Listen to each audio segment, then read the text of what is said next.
updates.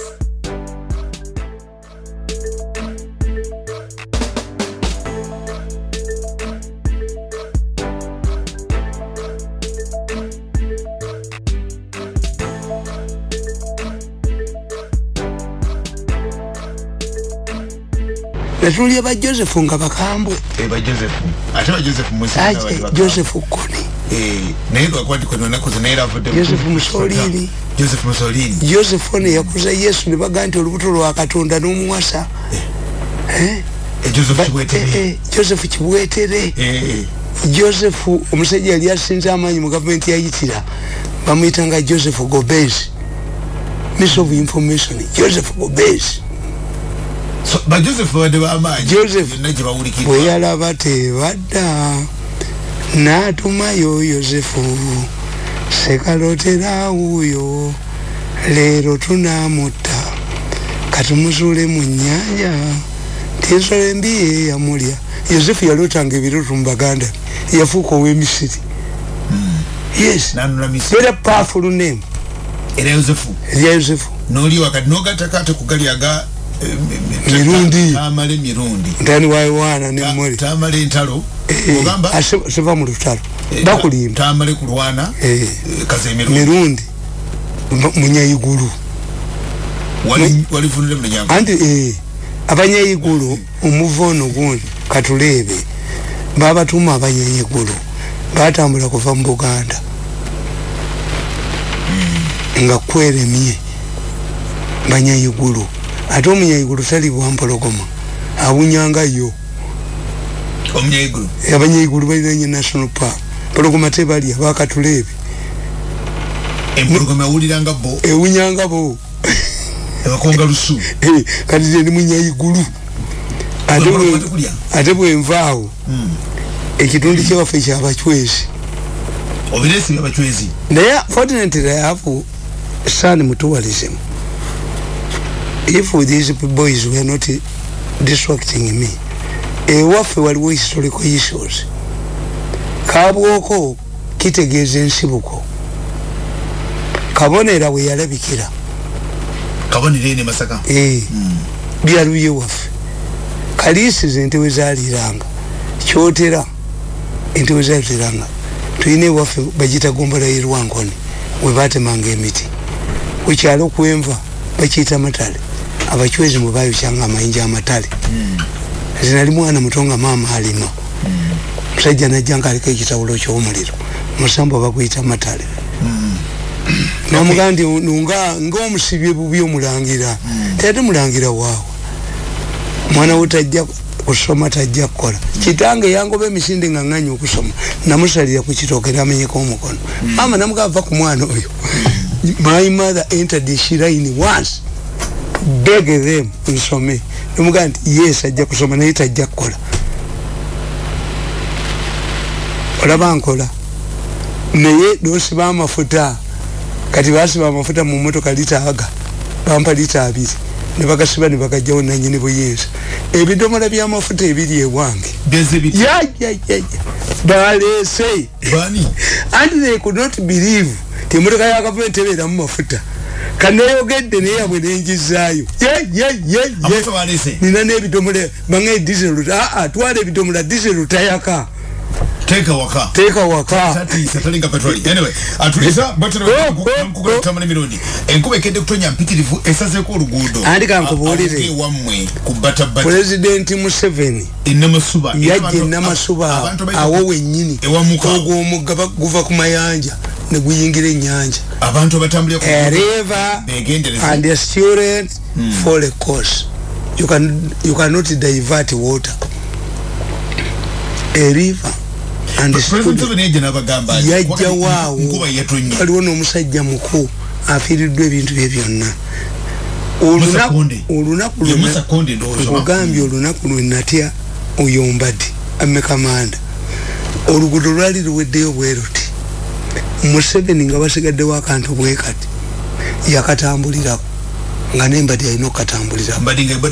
Yes, edisiwe yakatambulirako nentya Museveni.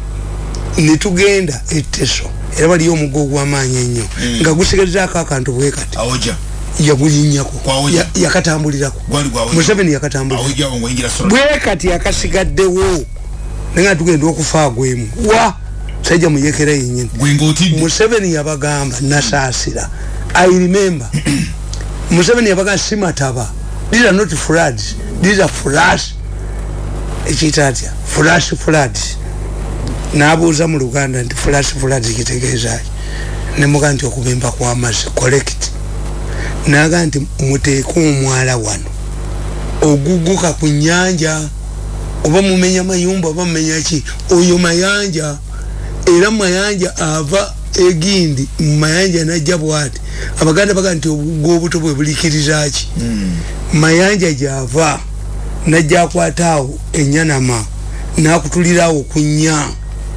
nali okakirira bwa muleke Victoria bazimbamu Museveni nagamba nasaasira mukole omwalo ogw'amaanyi bagala gugusa ne sente yazibawa bagugusewa ku nnyanja emunyonyo anti mayanja waayita bano bayiwa malamu a river and a student for a course Naire guno mugwagumuyita Naire wali guyika kuleke Victoria netufuna leke Victoria was made by Downy Warping ekintu kyagwamu river Naire ne taking its course era mumuyita yo mambuka kani river for amambuka atika sola kene mambuka but baite mambuka isi mambuka inyanja teyambuka mugato kusoro that's why imputaje mulwani yabajita Nairo patch lwaki eri wano kukange Sudan teri obote yagireta nyimubira kwa abantu emiko John Babiha yes so you see for you nti Museveni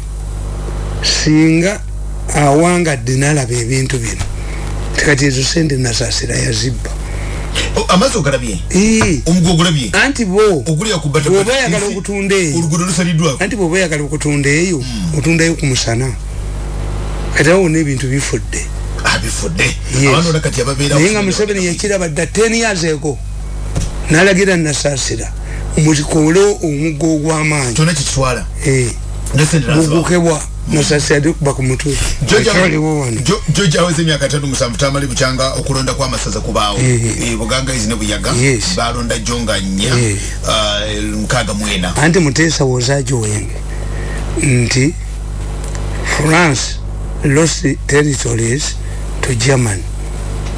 This means that Uganda also Bunyolo lost territories to Uganda, but the British wanted to weaken Bunyolo.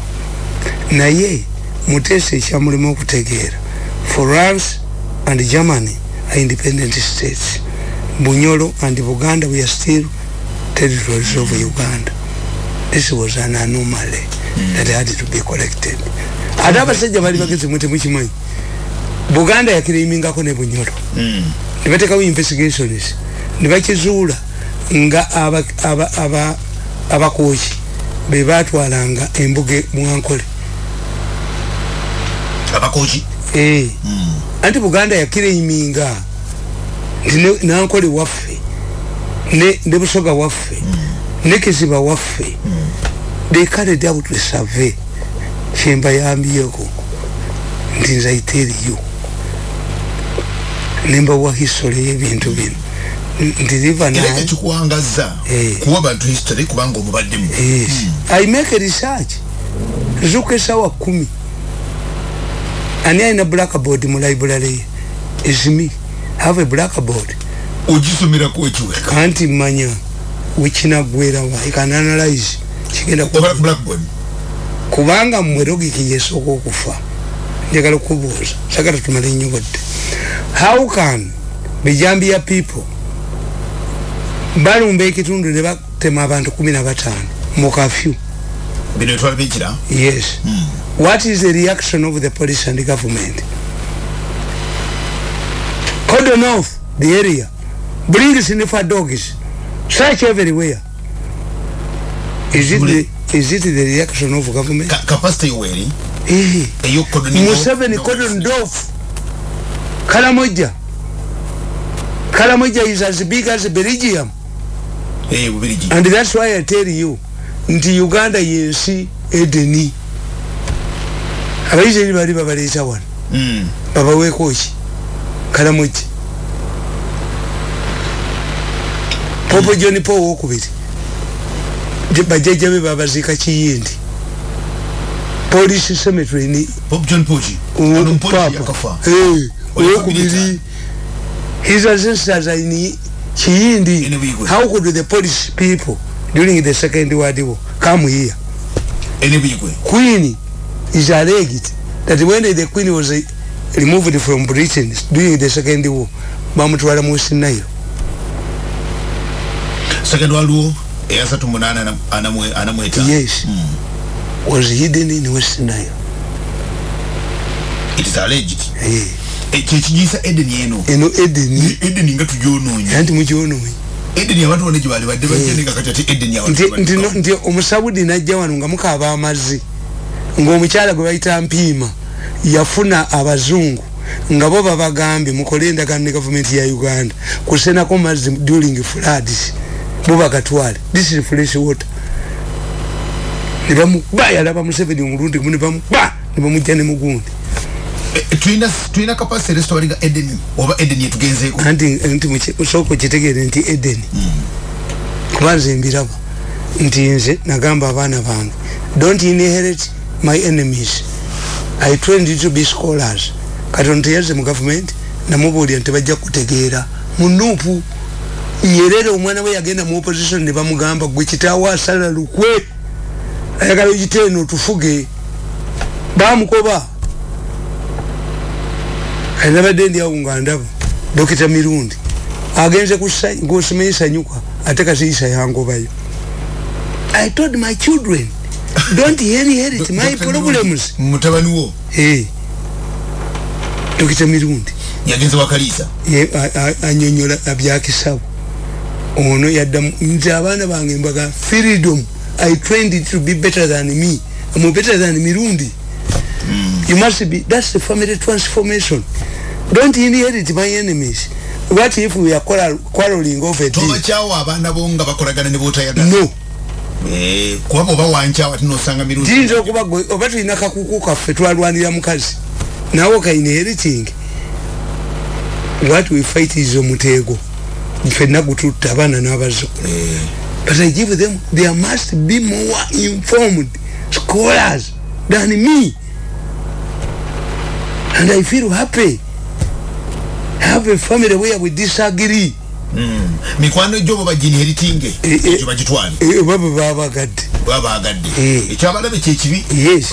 Abo nana abalabe baba twali. Anti omulaba jaddi. Nti lwabogo yali agala kufuuka president. Tumwebaze nga ina business ye ya organize. We quarreled. Kakati yesterday ono gonde lawyer Kalugire yaweereza defense yabwe nenga defense yatusedda. As we speak today, all of the doctors implicated have run away. Nabaga okubala nayogera nembagamba nti abange mumanyi eyo no biru eya Museveni is targeting abadde batya abantu malwali. They are afraid. Gende mulako buze dokita wawuyo bajali. President Museveni ina abantu ba targetinga mu kintu anna bagamba abamanyi nti abasali amagezi n'abawaloya we mukodomiwe kandi Museveni condone killing of people in hospital. Yes. Okay. Kichie cha ukanya President Museveni ne kabaka ku federal. Kakatabo. Eri speech ya gonto najiddako. Eyoboti. Akakatabo kankakyali mu ebintu bibiri. Beni kiwanuka bamubakalu naye yali mugezi. Obubbi bw'obulusi munkaga mugumu. Yes. Nenkaga mu ebiri. Baleeta omusajja nga muyita Pia Gulamu abangereza bamukugumu kubba obululu. Ekyokubiri akatabo kange ngenda banyonyola lwaki abaganda bakola bibakola. The Baganda believed that we are Romans in the Roman Empire. Baganda? Yes. Kyekyabaletera obuzibu ebyo kati njagala kano kawandi olutalo luli wakati wani wa ono Mayanja n'ab'Emmengo. Okyekiri awo wakati Tamale anti kasome tukyalina obudde. Mayanja minister w'ebyettaka nakawandiika dde October 2009 naye kakugamba kati kiddiddwamu May 2013 nkoledde abasajja bannaye tebasasula. Why? okola Uganda eri Mirundi is a nuclear bomb naye omwavu takubye. Okolera Uganda. Akati soko some introduction here. Yes. Introduction wano ku federal. Wano. Okasobokera. Region tia chichi. Region tia chichi. Ngenaku z'omwezi 2 September. Confirm whether we are recording. Yes, we are recording. Yes. Ngenaku z'omwezi 2 September 2009. Kulokusatu President Yoweri Museveni yasinkana kabaka wa Buganda Ronald Muwenda Mutebi mu makago wa President Entebbe. Eno yasinkana yasooka oluvannyuma lw'obujagalalo obwali mu Kampala nga kabaka aganidde okugenda ebunyala olw'ensonga ez'okwerinda. Abakulu bombi bamala mu kafubo essaawa emu n'ekitundu mu office ya President eri mu maka gano. Ng'ennaku z'omwezi 10 September 2009 President yayogerera mu lukiiko lw'ababaka ba Parliament abava mu Buganda 56 nga n'abategeeza nti government ye yali egenda okuteekawo etteeka eryawula ebyobufuzi n'ennono. Mu nteekateeka eno government yagamba nti yali egenda kuteeka mu enkola eya regional tier. Enkola eno wadde nga yali eyisiddwa mu constitution naye yali teteekebwanga mu nkola. Abantu bangi naddala bannabyabufuzi aboludde oluvuganya gavumenti baali bawakanya enkola eno wadde nga yali evudde mu nteeseganya ezaamala essaawa ezavumu 2 wakati w'ebibinja ebyali kivudde emengo ne President Yoweri Kaguta Museveni oluvannyuma lw'enteeseganya zino. Olukiiko lwa Buganda lwayitibwa nga lukubirizibwa eyali Speaker Haji Ssemakula era Haji Ssemakalu era nga luyisizza bulungi enteekateeka eno naye oluvannyuma Mengo n'egigaana ng'egamba nti teyali federal bo gye baali basabye gye baali baagala. Gavumenti ya Uganda yali eyisiza enkola eno nga ya ggwanga lyonna era ng'etadde mu constitution nayo yagivaako naye nga ne constitution esigaddemu. Abantu abo baali bagamba nti regional tier teyali federal era nti yali ya bulabe nnyo eri Buganda. Mu kitabo kyange ebyafaayo bya Buganda nayogera bulungi lwaki Buganda yali eweereddwa ebyo ebigiweebwa mu constitution ya 1962. Emu ku nsonga era enkulu mu zonna yali nti Abangereza bakikola lwakujjako nga balemeddwa okumatiza Mengo nti ggwanga lyali lyetaaga enkola entuufu era ennungi eyali esobola okuzimba Uganda eyawamu era okutuusa Uganda ku kwefuga. N'agamba nti abaali Mengo nagamba nti abaali Mengo balina okutya nti ebitiibwa byabwe byali tebiyinza kukuumibwa mu nkola y'ekipooli unitary. Abangereza nabo baali beetaaga nnyo obuyambi bw'Amerika kubanga baali bagoyeddwa nnyo mu Ssematalo II era nga wataali kuwa matwale gaabwe bwetwaze baali tebayinza kuyambibwa Amerika. Aba UPC mu kusooka nabo okufaanana nga aba DP baali bawakanya Mengo byali esaba naye bwe baalabanga Uganda teyinza kwefuga nga Buganda eremeddeko baasalawo okukkiriza enkola eno nga bamanyi nti wadde yali tesoboka naye ate mu kiseera ekyo tewaaliwo kirala kyakukola ne bakkiriza okuwa Mengo byali esaba Uganda yefuge. Abangereza bagende olobo bakube Mengo emaze okugatta Buganda ku Uganda mwe baali tebayinza kuva ku Uganda. Constitution ya 1962 yali tewa Buganda betu kwe kutula singa entegeke eyo yali ejibwawo. Baali tebayinza kuzzaawo ggwanga lya Buganda lyetongodde kubanga Buganda yali emaze okufuuka ekitundu kya Uganda. Bwe kityo ebyaweebwayo Buganda byakolebwa okugisikiriza okuyingira mu Uganda era okwefuga bwe kwaggwa Obote ebintu byonna ebyali biweereddwa Buganda yabijjawo. Abangereza bo ogwawe gwali guwedde era ensonga za Uganda zaali tezikyabakwatako. Uganda yali emaze okwefuga.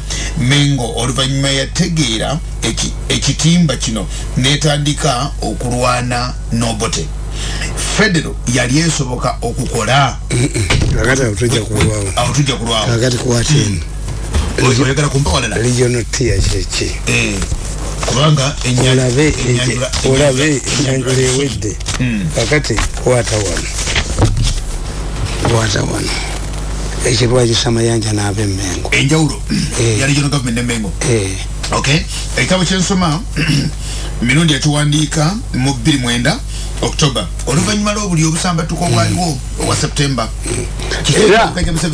tugenda kusoma bwe tunasoma speech y'Obote tugenda kusoma neya Museveni olabe batezifaanagana kale nja kunyumirwa enjawulo ya gavumenti ya region n'Emmengo omusomi okutegeera obulungi ebya region tier olina okumanya gavumenti esatu Buganda zebadde nazo eyasibwawo constitutional 1962 era Obote gye yakuba yalina bino wammanga. Ekisooka omutwe gwayo Kabaka, olukiiko olulonde butereevu mwalimu ababaka kya namba 3 abakiikirira ababaka bo bebeeyo abakiikirira ababaka abakiikirira Kabaka oba beeyongerako 3 abaami b'amasaza 20 abalonde obutereevu nga bayise mu kalulu k'abantu 6 balina obuyinza bwa parliament.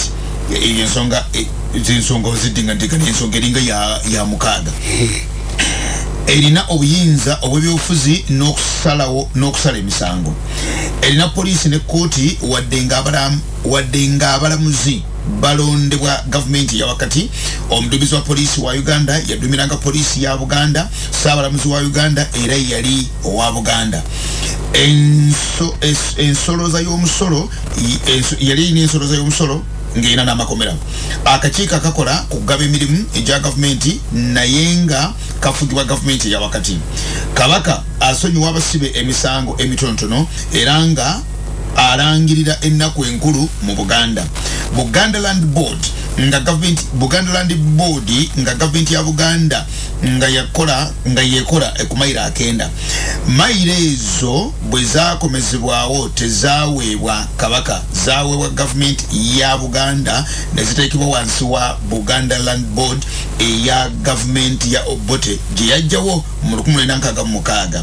Yalina obuyinza obw'ebyobufuzi n'ekitongole ekiramuzi. Yali erabirira embiri n'embuga ez'amagombolola n'amasaza. Ebyo bye byali muli 66 from 55 okutuuka mu Namirembe agreement ya 5 the Kabaka became a constitutional monarch. Power was rested with the elected Lukiiko and elected Katikkiro. Ngende ku ery'Emmengo olwaleero kati ery'Emmengo olwaleero eno okwawukanako neri mu buyinza ebujja mu Kabaka. Teyina poliisi wadde ekitongole ekiramuzi, tesoloza musolo. Kabaka yalonda Katikkiro n'abaami n'abalala ab'amasaza. Katikkiro alondebwa Kabaka. Buganda Land Board ya Kabaka tefuga mayiro 9 kadda tefuga mayiro 9 kudda ku district era kafugibwa district kadda ku district sorry era kafugibwa district land board tebera na mbuza za magombolola na mbuga ndoza mbuga za magombolola n'amasaza kubanga si ya byabufuzi. Olwokuba constitution egamba nti tewali mufuzi wannono anaabeeranga na buyinza wa byabufuzi n'obusala emisango ne Kabaka balonze tebayinza kuba nabo.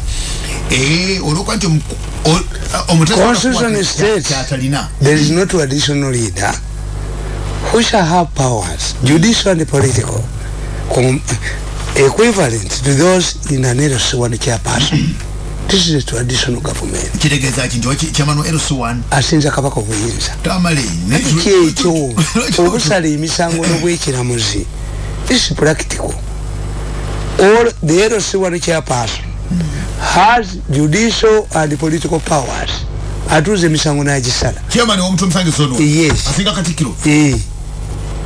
Obuyinza ono tabuyina nabagamba ndi abakatoliki bagamba ebisumuluzo by'eggulu Yesu yabirekera Petero bagamba naye Petero yazukizako ku mufu ayina ebisumuluzo by'eggulu yabagolera ku muyaga ku nnyanja okuzuki oyo power yagenda nayo Yesu toyinza kuba nakyo otalida toyinza gaba kakati kabaka is a traditional leader in fact sekandi yali ababuulidde mu CA obwakabaka baali babutadde mu Misirinias ne balwana ne babutera kyogera no mu kitabo kyo nti ekyokulabirako Yesu yazuukiza abafu naye olw'okuba obuyinza obwo n'amaanyi agoti yagalekera Petero ne Papa naye tagalira Papa talina maanyi gano azuukiza abafu awafatuwa olabye Papa azuukidde yiba akababa meka 206 mbameko baludde bawangadde babadde bangi 265 agwe yagenda nagwo kubanga singa bali yamanya nti nsejja kutabuka bajja mwefaanaanyiriza n'abalekera bulekezi bisumuluzo namwe abalokole musaba ye kibeerewo tuyinza kukola ngege bisobe mu linnya lyange era bwe tusanga tuga ndi mu linnya lya Yesu ekigoba mu linnya lya Yesu bapawo yagenda nayo tuyinza kandi nkigobye bugobi kigende tekako erinnya lya Yesu erikitwala kakati ekereziya y'amaanyi nnyo ono faasa attunka n'omukazi omusango guli luddawo mu kooti y'ekereziya anina omukazi onattunka ne faasa ono weeno ate omanyi Kayiro wa Bukete bapanze ekifaananyi mu Bukete nga nange bankubye n'omukazi mukiteekemu mulabe mukiteekemu oba nali mulabyeko mbalageko kyenalaga Seguya nange ekifaananyi bankubye naye nga nemusangawa atunka ne father akati omukazi ajja kuba mufere ekyange yakisanga bakikoledde mu Bukedde Kayiro yakikoze mukiteekemu amukiteeke mawulire nakola Seguya ate Kayira ate omukazi namusangawo kati okuvala mwakoze n'ekyange ng'alira omukazi oyo ekyo kifu n'ekyafaza kifu oyo mufere naye what the argument kereziya erina kooti yaayo Mengo erina kooti yayo eyakisekwa n'abalwanidde mu nkuuka babatwale mu kooti yakisekwa they lack a political power kabaka cannot give you political and judicial powers. It is only Museveni who distributed his political and judicial to LC1. Yes. Olukiiko lwonna lulondebwa Kabaka terulina buyinza bwonna mpozi balutuula ne luteesa ebiyisiddwa ku lwa Kabaka nannyini lwo tebikola ku kulamaka nannyini lwo tebikola ku Buganda okujjako nga biyise mu nkiiko za district eziri mu Buganda. Government eri Mengo olwaleero nayo erimu baminister abatalina buyinza bwa byabufuzi. Ekigambo Attorney General Makubuya legal advisor to the Kabaka. Ekigambo minister quote tekitegeeza byabufuzi. Mpozi yali badde yefaananyiriza ne ku government ekisiikirize ekolebwa ab'oludda parliament kubanga church ministers waabwe okujjako church ministers they have political and judicial powers. Government ne bakkiriza bikoma bukomi ku mpapula kubanga naffe no mu church ogajja minister gundi ne minister wanjiri abatalina political power. You have influence. Political power can be equated to influence if you don't follow the law. So chogamba nti baminister ba Mengo tebalina influence. Baina influence, baina political and judicial powers. Makubuya is misleading. Makubuya is a legal advisor to the Kabaka. He's not an attorney general. Attorney general is a misuse of word. Katikiro is not a katikiro. A katikiro of Uganda must be elected. Mayanja Nkaji was elected. Yavuganya n'abantu bameka. What you can see in electoral college by now katuyagala mayiga bere katikiro nabanje yababera katikiro katikiro wa Buganda alondebwa bulondebwa Soma regional tier genda maaso government ya regional tier andika kati ntuse nkinyonyede bulungi wagulu nti government bwe yalaba nga government y'Mengo etandise okumenya constitution eyingidde mu byobufuzi nga n'abamu ku bakungu bayo besoze ebyobufuzi ebyokuvuganya yasalawo etaase Kabaka obwali butandise okukonagana obwakabaka obwali butandise okukonagana ne government abantu bangi balaba ebya 1996 batandika okweraliikirira President Yoweri Museveni bwe kwekudda mu nteeseganya n'Emmengo era ne basalawo bagatte district ez'ebitundu okugeza eza Buganda Busoga Bunyoro n'ebitundu ebirala ebyagala baseewo omwaliriro ogw'omukaaga gwe batuuma regional tier oba ekalina ey'omukaaga ekino nga kizaawo ekyo Bote kiyamogola jawo eri regional tier a tier means a chamber above the other this is what Museveni yabagamba siyinza kujja buyinza ku district no kati teekawo regional tier LC6 LC6 ne bagiwa responsibilities ab'Emmengo ne bakkiziganya nayo ne beefuula because the Kabaka would lose by now went back to medieval ages Sabasajja Kabaka yatuuzayo medieval ages olukiiko lw'Emmengo lulwe neba luyita olukiiko lw'Emmengo ng'oddira bw'ekigo ekigaali n'okiteekako namba plate za mmotoka aba traffic bakikwata balabye omuserikale wa polisi akutte ekigaali kya mmotoka ekigaali ky'abatoolo tikiti senyu kapasite yakyo yammeka ate kiyinza kivunana tekina PSV tekina PSV ababodaboda be balina PSV ababodaboda baliko insurance oba agirya yaani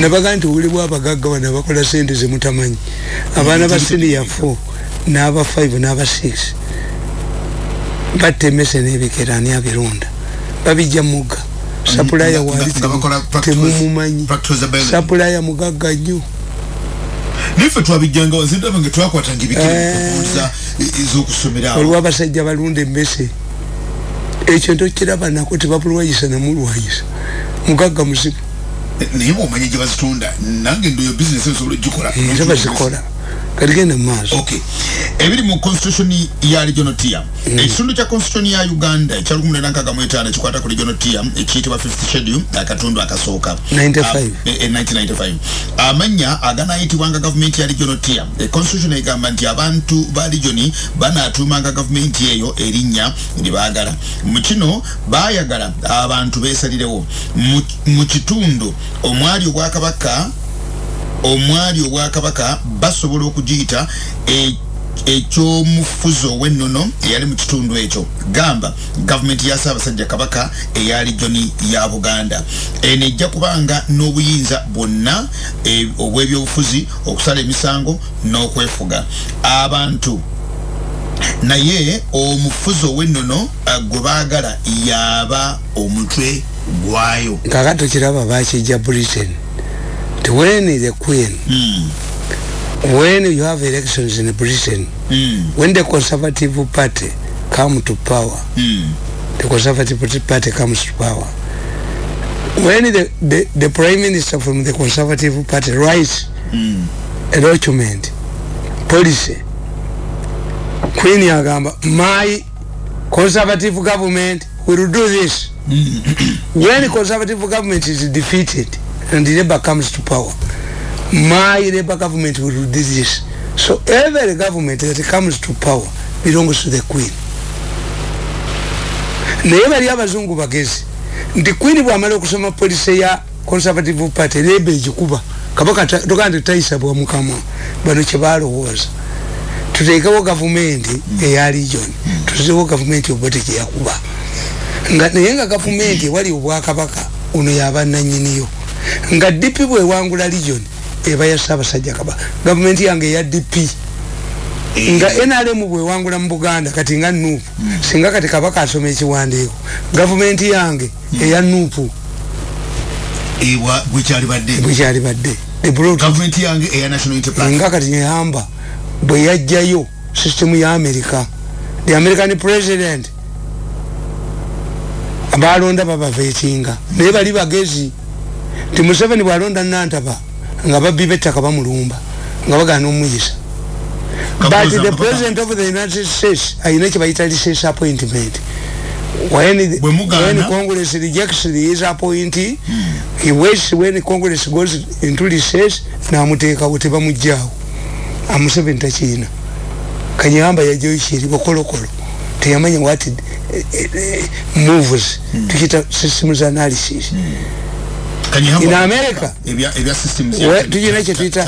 political decision doctrine when the president of the United States declares one of Saddam Hussein teriamu wabira political decision doctrine mu America when a candidate, a presidential candidate floats an idea that contravenes their constitution bachikiriza nenga tamendi the constitution tukita transformation moment you come implement what you have said without implement abrogating the constitution abrogating kitegeza kujijao amending yes kujanguti ko chwagamba ebigirimu biri wa councilman government ya region tia enebanga n'olukiiko lwayo olukola amateeka lwa regional assembly era nga amateeka kwerunaddukanyizibwanga galambikiddwa bulungi etteeka eriisidwa parliament ya Uganda etteeka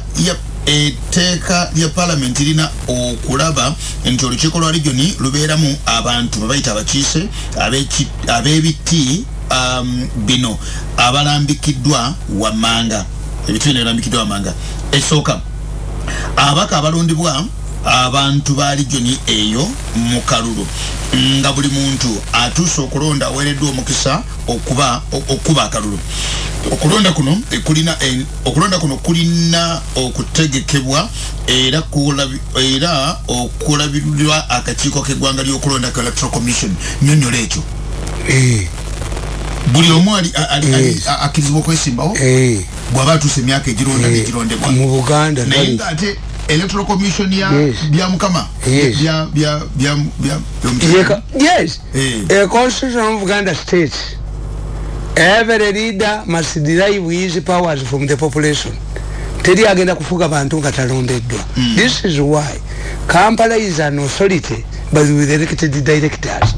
This is why mayor is elected mu wino president yakyogera emyaka 10 egiise nakatabo nkaina tolaba kati president ebiragiro byayisa ku ttaka byali bikoze kakebere ka mwaka ki president byayisa ku ttaka naye wandise ebintu byo February 2013 emyaka 8 egiise namutunuuliza Museveni mukoledde naye tansasudde ndowooza mutabani we yali nsasula oba Uganda eri kusasula gwetufa ne president yakoledde Uganda kubanga kakati kyembadde nkunyonyola nti regional government bagiteeka mu constituencies Buganda yalina ababaka nkaaga abalondibwa obutereevu ne bajja kati kabaka nga alinamu abo nga nteekwa kwera Muganda oba kasanga abali mu Buganda they are registered niwembera owana era Museveni kye yabagamba nti abalina emidaala mu owino electoral commission ejje bawandiike bakuba akalulu beerondera abafuga kye yabagambye kye yayogera bala district bakiteeka mu nkola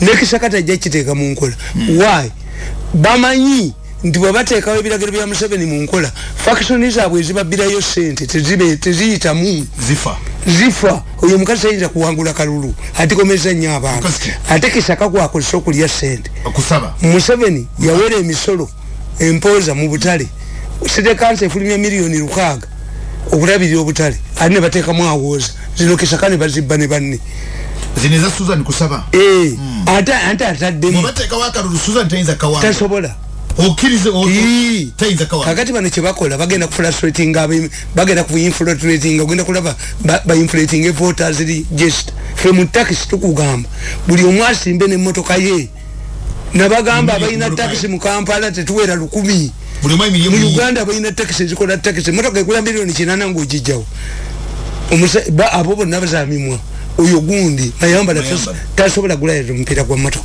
asobola nkubuulira bakisakabe babateekamu waliwo watakisa akube motoka kati abatakisi bonna bagenzi kukola tebaliimu kyovula batwalekerawo balina loading fee okuyita abasaabaze tusaba sente ndi Museveni aziwezi abaweeki ako kalombolombo kaffe owatakisi yenna amala kutikka bantu alina agenda anywa amafuta kyovula Mandela yateeka abawala ku petrol station ye olina ateekawo abasajja ewa Mandela ne wagwa kuba zino motoka zijja bazisindika kati abawala bewa Mandela nga tebasobola kusindika motoka ani nateka wabasajja betesozo zali bije ya Mandela n'endala nateka obuwale obwewuba wa abakwaji be banywa fetwanywa walala abakwaji atenge motoka bujanga temuli bafuta ate bujisobola kusindika tebujisindika sana jizire mwese banage ekyokubiri mu bakiisa abogerwako waggulu abalina okuba akakalulu butereevu ebitundu ebitaka wansi wakimu buli bisatu byalina okuba nga bakyala okay